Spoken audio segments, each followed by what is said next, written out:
tenemos vuestro día especial, al fin ha llegado, y ya sabéis que esto no puede ser considerado una boda oficial. Yo no soy pastor con título para poder casar a nadie, pero lo que hoy vamos a tener aquí es una constatación de los pasos que habéis hecho vosotros legalmente y de esa unión que ya tenéis, de hecho, y que ahora queréis confirmar ante Dios de un modo rotundo, que por eso decidisteis hacer esto.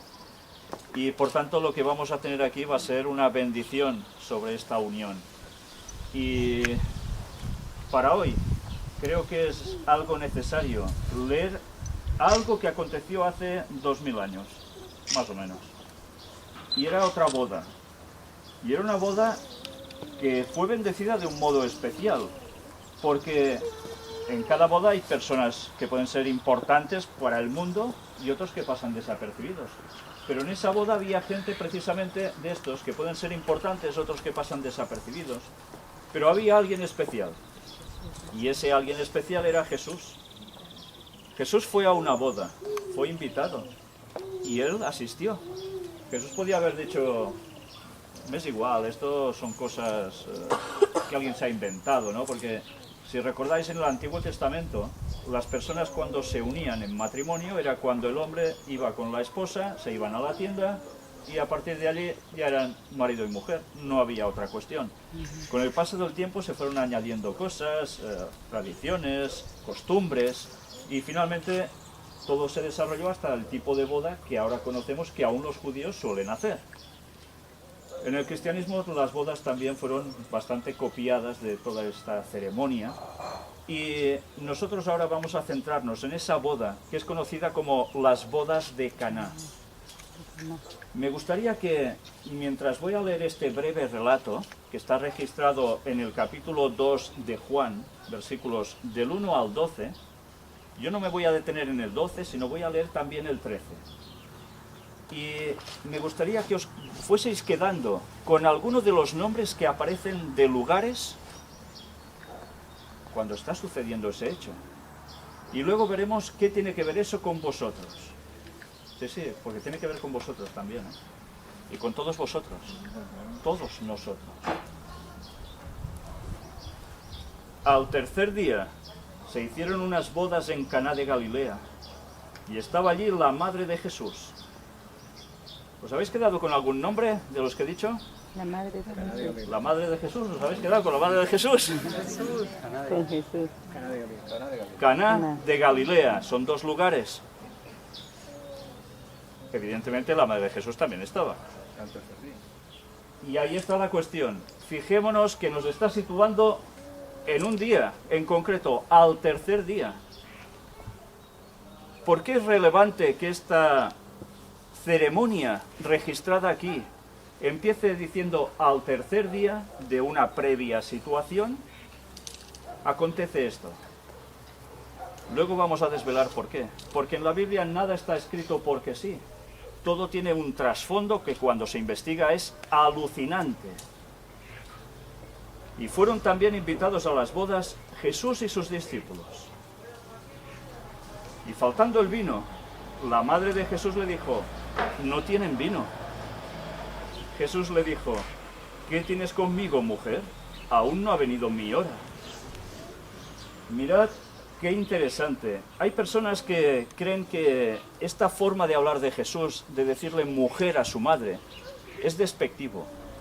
Si nosotros conocemos un poco las costumbres judías de la época, llamarle mujer no era nada despectivo, sino todo lo contrario. Fijaos cómo es necesario saber la cultura también de los lugares, porque nosotros podemos interpretar cosas que no son correctas. Pero además, fijaos que Jesús les dice, aún no ha venido mi hora. ¿A qué hora se estaba refiriendo Jesús? La hora de empezar su ministerio público haciendo ¿qué? Milagros. Milagros. Pero Jesús accede a la petición de su madre, porque la madre le dice, no tienen vino, queriendo decir, haz algo para solucionar esto. Por cierto, hago un detallito aquí en medio, y es que este vino, como muchos interpretan mal, no era vino con alcohol. Era vino sin fermentar, mosto. Bueno, pues Jesús dice, aún no ha venido mi hora. Pero ¿sabéis que esta expresión, y luego lo vamos a comentar, va ligada también al tercer día, con lo cual hemos empezado? Su madre dijo a los que servían, haced todo lo que os dijere. La madre ya sabía quién era su hijo, ¿eh? Haced todo lo que os dijere. Y estaban allí, ¿sabéis cuántas tinajas? Estaban allí 6 tinajas de piedra para agua, conforme al rito de la purificación de los judíos, en cada una de las cuales cabían 2 o 3 cántaros. ¿Por qué hacía falta especificar las tinajas que había allí? ¿Porque el escritor le dio el capricho de hacerlo? ¿Para ponerlo más poético? Pero incluso diciendo que cabían 2 o 3 cántaros. Vamos a ver cómo todos estos números no aparecen allí porque sí, sino que tienen su razón de ser. Y nos habla al rito de la purificación de los judíos. Ellos tenían un rito de purificación y su costumbre era lavarse con agua. Recordemos que precisamente en la Edad Media los que no morían por peste en Europa eran los judíos. ¿Y sabéis por qué? Porque eran los únicos que tenían la costumbre de purificarse lavándose con agua, mientras el resto de la población, digamos que no tenían el mismo tipo de higiene. Pues bien, ellos con este rito de purificación tenían 6 tinajas de piedra para llenarlos con agua, donde cabían 2 o 3 cántaros. Y mirad qué más nos dice. Jesús les dijo, llenad estas tinajas de agua. Y las llenaron hasta arriba, o sea, al límite, al borde. Entonces les dijo, sacad ahora y llevadlo al maestresala. Y se lo llevaron. Cuando el maestresala probó el agua hecha vino, sin saber él de dónde era, aunque lo sabían los sirvientes que habían sacado el agua, llamó al esposo. Imagínate que dice, ¡hey, soy el maestresala, tú, ¿qué has hecho con esto? Y el esposo se acerca, claro que sí. ¿Y qué le dice aquí? Y le dijo, todo hombre sirve primero el buen vino, y cuando ya han bebido mucho, entonces el inferior. Mas tú has reservado el buen vino hasta ahora. ¿El buen vino? ¿Para cuándo? ¿En qué momento? Al final. Este principio de señales hizo Jesús en Caná de Galilea. Nos vuelve a repetir el nombre, en Caná de Galilea. ¿Por qué nos dice esto si ya lo ha dicho al principio? ¿Sabéis en la Biblia cuando una cosa aparece en repetición? Quiere decir que allí hay un mensaje y que debemos escudriñarlo, indagarlo, porque algo se nos quiere decir. Y mirad qué dice ahora. Y manifestó su gloria, y sus discípulos creyeron en él. Vieron que su maestro no era un simple maestro, hacía cosas inverosímiles. Después de esto, descendieron a Capernaum. Mira, otro nombre que aparece aquí. Él, su madre, sus hermanos y sus discípulos. Y estuvieron allí no muchos días. ¿Por qué cita además que con él estaban su madre, sus hermanos y sus discípulos? ¿Quiénes eran estos? ¿Seguidores de Jesús o lo rechazaban? Eran seguidores en estos momentos. Primero hubo hermanos de Jesús que no querían saber nada con él. Pero aquí ya estaban siguiéndole. Pero no iban solos, iban con su madre e iban también los discípulos. Todos estaban creyendo en él. Y dice que van a Capernaum. Pero no muchos días. Por tanto, esta gente asociada a Jesús estaba con él en un lugar. El relato teóricamente termina aquí, porque en el versículo 13 nos habla de Jesús purifica el templo. Pero sabéis, en el relato original no había división de capítulos y versículos, era un texto seguido. Si leemos lo que continuaba, decía, estaba cerca la Pascua de los judíos y subió Jesús a Jerusalén. Bien, sé que algunos de aquí ya os estáis oliendo qué quiere decir este texto. porque es un tema que hemos tratado ampliamente en nuestro ministerio. Pero hay personas aquí que no tienen ni idea de eso.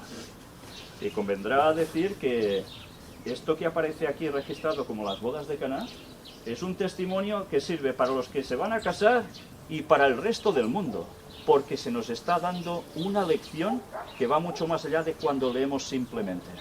Vamos a ver qué es. Primero de todo, os decía, hay una serie de nombres aquí, que os quedaseis con ellos. Os habéis quedado con Capernaum, ¿verdad? ¿Sabéis que está compuesto de dos palabras?